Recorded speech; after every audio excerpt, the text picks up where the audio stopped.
ಇದ್ದಾರೆ. ನಾನು 2 ವಿಷಲ್ ಬಿಟ್ಟೆ.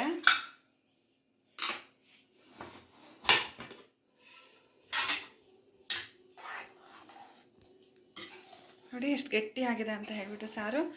ಅದು ಗಟ್ಟಿ ಆಗೋ ಕಾರಣ ಏನು ಹೇಳಿ. ನಮಸ್ತೆ, TRP ಇಂಡಿಯನ್ ಕಿಚನ್ಗೆ ಸ್ವಾಗತ. ಇವಾಗ ತಟ್ ಅಂತ ಹೇಳಿಬಿಟ್ಟು ಅವರೆಕಾಯಿ ಸಾರನ್ನ ಯಾವ ರೀತಿ ಮಾಡ್ಕೊಳೋದಂತ ಹೇಳಿ ನೋಡೋಣ ಬನ್ನಿ. ಒಂದು ಸ್ವಲ್ಪ ತೆಂಗಿನಕಾಯಿನ ಜಾರ್ನಲ್ಲಿ ಹಾಕ್ಕೊತಿದ್ವಿ.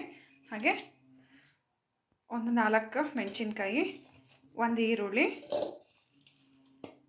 ಬೇಗ ಆಗೋಗುತ್ತೆ. ಹಾಗೆ ರುಚಿನೂ ತುಂಬಾ ಚೆನ್ನಾಗಿರುತ್ತೆ. ಹಾಗೆ ಒಂದು 3 ಟೊಮೆಟೊನ ಹಾಕೊಂಬಿಡೋಣ.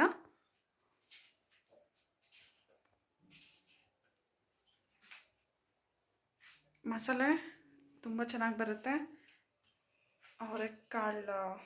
ಅವರೆಕಾಯಿ ಸಾರೂ ಚೆನ್ನಾಗಿರುತ್ತೆ.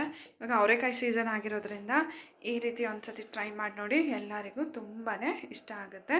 ಬಿಸಿ ಬಿಸಿ ಚಪಾತಿ, ಅನ್ನಕ್ಕೆ, ಮುದ್ದೆಗೆ ಎಲ್ಲನೂ ಚೆನ್ನಾಗಿರುತ್ತೆ. ಈಗ ಮಿಕ್ಸಿ ಜಾರ್ನಲ್ಲಿ ಹಾಕಾಗಿದೆ ಟೊಮೆಟೊ. ಹಾಗೆ ಸ್ವಲ್ಪ ಕೊತ್ತಂಬರಿ ಸೊಪ್ಪನ್ನು ಹಾಕ್ಕೊಂಬಿಡೋಣ.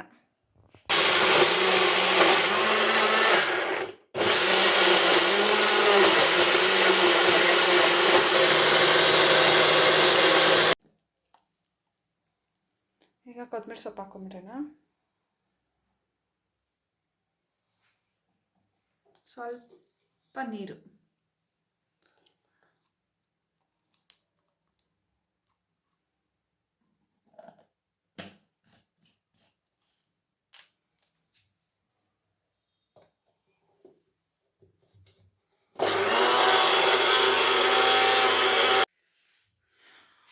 ಮಸಾಲೆ ನುಣ್ಣಗೆ ರುಬ್ಕೊಂಡು ಆಗಿದೆ. ಈಗ ಕುಕ್ಕರ್ನಲ್ಲಿ ಒಗ್ಗರಣೆ ಹಾಕ್ಬಿಡೋಣ. ಈಗ ಸ್ಟವ್ ಹಚ್ಚಿ ಕುಕ್ಕರ್ನ ಬಿಸಿಗಿಡ್ತಿದ್ದಾರೆ. ಸ್ವಲ್ಪ ಎಣ್ಣೆ ಹಾಕೊಂಬಿಡೋಣ.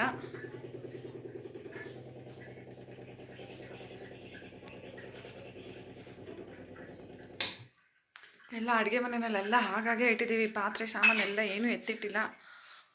ಎಲ್ಲ ಕ್ಲೀನ್ ಮಾಡ್ಕೊಬೇಕು. ಆಮೇಲೆ ಲವಂಗ, ಹಾಗೆ ಒಂದು ಸ್ವಲ್ಪ ಚಕ್ಕೆ ಹಾಕ್ಕೊತಿದ್ದಾರೆ. ಹಾಗೆ ಸ್ವಲ್ಪ ಸೋಂಪು,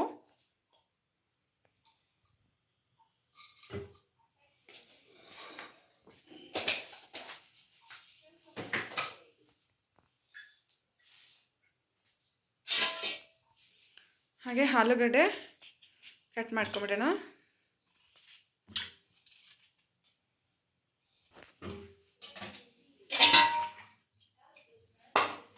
ಆಲೂಗಡ್ಡೆ ಕಟ್ ಮಾಡ್ಕೊಂಡು ಹಾಕಿದೆ. ಬೇಕಿದ್ರೆ ಬದನೆಕಾಯಿನೂ ಹಾಕ್ಬೋದು.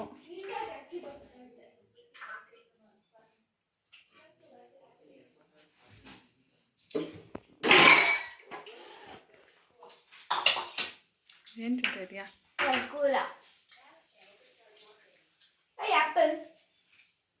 ಆ್ಯಪಲ್ ಅಲ್ಲ, ಅದು ಆಲೂಗಡ್ಡೆ.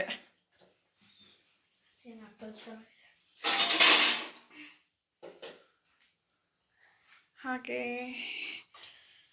ಅವರೆಕಾಯಿ ನೋಡ್ಬೋದು. ಒಂದು ಅರ್ಧ ಬಟ್ಲಾಗೋಷ್ಟು ಅವರೆಕಾಯಿ ಅರ್ಧ ಬಟ್ಲಲ್ಲ, 1/4 ಬಟ್ಲು ಅವರೆಕಾಯಿ. ಹಾಗೆ ಈ ಚಿಕ್ಕ ಬಟ್ಟಲಲ್ಲಿ 1/4 ಬಟ್ಲಾಗೋಷ್ಟು ತೊಗರಿಬೇಳೆನ ಚೆನ್ನಾಗಿ ತೊಳೆದೆತ್ತಿಟ್ಕೊಂಡಿದ್ದೀವಿ. ಈ ರೀತಿ ತೊಗರಿಬೇಳೆ ಹಾಕಿ ಮಾಡಿ ಸಾರು ಸಕ್ಕತ್ತಾಗಿ ಬರುತ್ತೆ.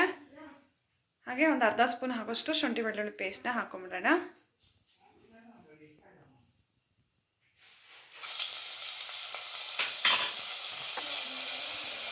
ಇನ್ನೊಂದು ಸ್ವಲ್ಪ ಎಣ್ಣೆ ಹಾಕ್ತಾ ಇದ್ದಾರಮ್ಮ. ಹಾಗೆ ಈಗ ಅವರೆಕಾಯಿನ ಹಾಕೊಂಬಿಡೋಣ.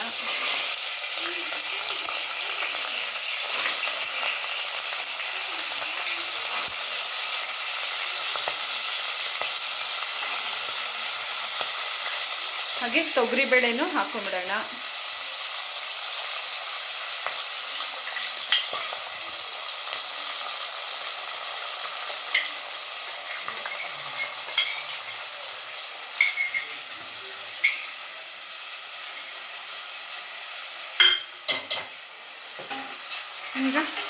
ಈಗ ಚೆನ್ನಾಗಿ ಮಿಕ್ಸ್ ಮಾಡ್ಕೊಂಬಿಡೋಣ.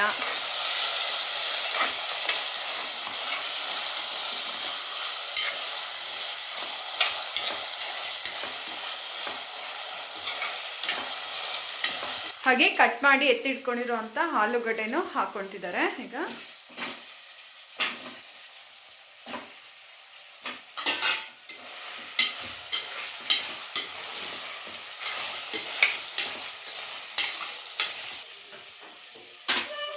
ರುಬ್ಬಿ ಎತ್ತಿಟ್ಕೊಂಡಿರೋ ಅಂಥ ಮಸಾಲೆನೂ ಹಾಕಿ ಮಿಕ್ಸ್ ಮಾಡ್ಕೊಂಬಿಡೋಣ.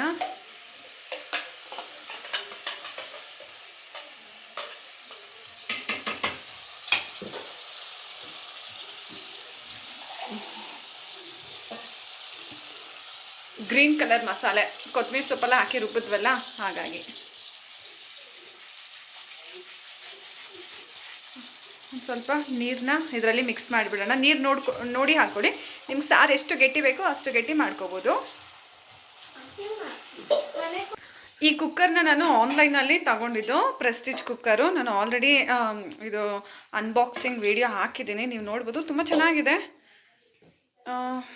ಎಷ್ಟು 4 ಲೀಟ್ರದ್ದು, 4 ಲೀಟ್ರ್ ಪ್ರೆಸ್ಟೀಜ್ ಕುಕ್ಕರು. ಚೆನ್ನಾಗಿದೆ. ಚೆನ್ನಾಗಿ ಮಿಕ್ಸ್ ಮಾಡ್ಕೊಂಬಿಡೋಣ ಈ ರೀತಿ. ಈಗ ರುಚಿಗೆ ತಕ್ಕಷ್ಟು ಉಪ್ಪು ನೋಡಿ ಹಾಕೊಳ್ಳಿ, ಹೆಚ್ಚಬೇಕು ಅಷ್ಟು. ಮೆಣಸಿನ್ಕಾಯಿ ರುಬ್ಬಕ್ಕೆ ಹಾಕಿರ್ತೀವಿ, ಇನ್ನೂ ಖಾರಕ್ಕೆ ಬೇಕಿದ್ರೆ ಮೆಣಸಿನ ಪುಡಿ ಹಾಕ್ಕೋಬೋದು. ಮೆಣಸಿನ್ಕಾಯಿ ಅಷ್ಟು ಖಾರ ಇಲ್ಲ ಅಂದರೆ ಒಂದು ಸ್ವಲ್ಪ ಮೆಣಸಿನ ಪುಡಿ ಹಾಕ್ಕೊಳ್ಳಿ.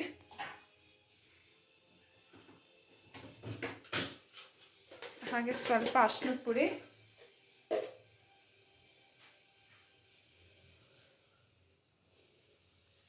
ಸ್ವಲ್ಪ ಅರಿಶಿನದ ಪುಡಿನೂ ಹಾಕಿ ಚೆನ್ನಾಗಿ ಮಿಕ್ಸ್ ಮಾಡ್ಕೊಂಬಿಡೋಣ.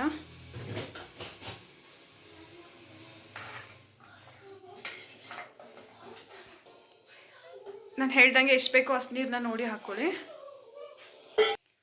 ಇನ್ನೊಂದು ಸ್ವಲ್ಪ ಉಪ್ಪು ಹಾಕ್ತಿದ್ದಾರೆ ಅಮ್ಮ. ಹಾಗೆ ಸ್ವಲ್ಪ ಧನಿಯಾ ಪುಡಿ ಹಾಕ್ಕೊಂಬಿಡೋಣ.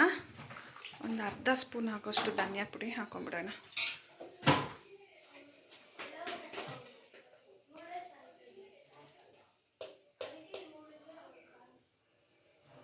ಬೇಗ ಆಗೋಗುತ್ತೆ. ಈ ರೀತಿ ಒಂದ್ಸತಿ ಟ್ರೈ ಮಾಡಿ, ಹೊಸ ರುಚಿ, ಸಕ್ಕತ್ತಾಗಿರುತ್ತೆ. ಬಿಸಿ ಬಿಸಿ ಮುದ್ದೆ, ಅನ್ನ, ಚಪಾತಿಗೆ ಎಲ್ಲ.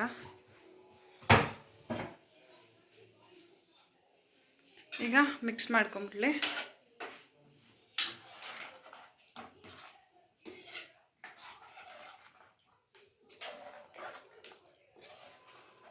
ಮಿಕ್ಸ್ ಮಾಡಿ ಈಗ ಒಂದು ವಿಜಲ್ ಬಿಟ್ಬಿಡೋಣ. ಕುಕ್ಕರ್ ಮುಚ್ಚಿ ಒಂದು ವಿಜಲ್ ಬಿಟ್ಬಿಡಲಿ.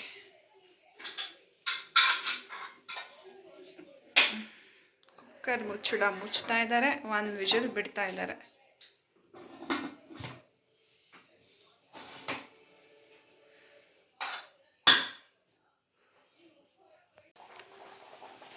ನೋಡ್ಬೋದು, ಸಾರು ರೆಡಿ ಇದೆ.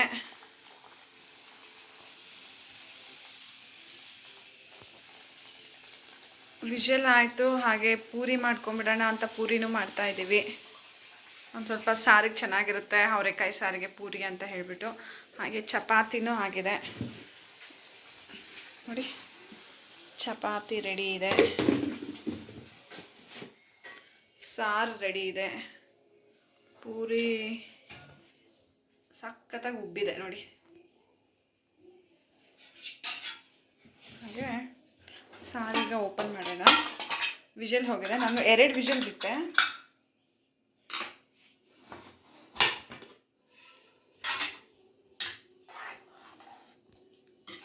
ನೋಡಿ ಎಷ್ಟು ಗಟ್ಟಿ ಆಗಿದೆ ಅಂತ ಹೇಳಿಬಿಟ್ಟು ಸಾರು. ಅದು ಗಟ್ಟಿ ಆಗೋ ಕಾರಣ ಏನು ಹೇಳಿ, ನಾವೊಂದು ಸ್ವಲ್ಪ ತೊಗರಿಬೇಳೆ ಹಾಕಿದ್ವಲ್ಲ, ಹಾಗಾಗಿ ಸಖತ್ತಾಗಿರುತ್ತೆ ನೋಡಿ. ಸೊ ಈ ರೀತಿ ಒಮ್ಮೆ ಅವರೆಕಾಯಿ ಸಾರನ್ನ ಮಾಡಿ, ತುಂಬಾ ಚೆನ್ನಾಗಿ ಬರುತ್ತೆ, ಎಲ್ಲರಿಗೂ ಇಷ್ಟ ಸಹ ಆಗುತ್ತೆ.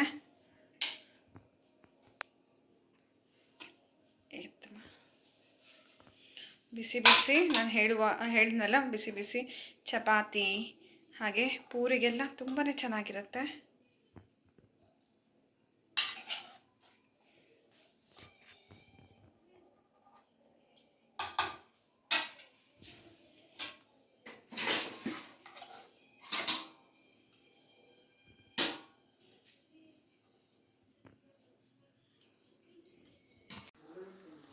ನೋಡ್ಬೋದು, ಅವರೆಕಾಯಿ ಸಾರಿಗೆ ಚಪಾತಿ ಬೇಕಂತೆ ತಾನ್ಯಾಗೆ. ಸೊ ಚಪಾತಿ ರೆಡಿ ಇದೆ. ಅವರೆಕಾಯಿ ಸಾರು ನೋಡಿ ಹೆಂಗಿದೆ ಅಂತ ಹೇಳ್ಬಿಟ್ಟು ಆಲ್ರೆಡಿ ಒಂದು ಪೂರಿ ತಿಂದ್ಲು. ಅವರೆಕಾಯಿ ಸಾರು, ಇವಾಗ ಅವರೆಕಾಯಿ ಸಾರು ಜೊತೆ ಚಪಾತಿ.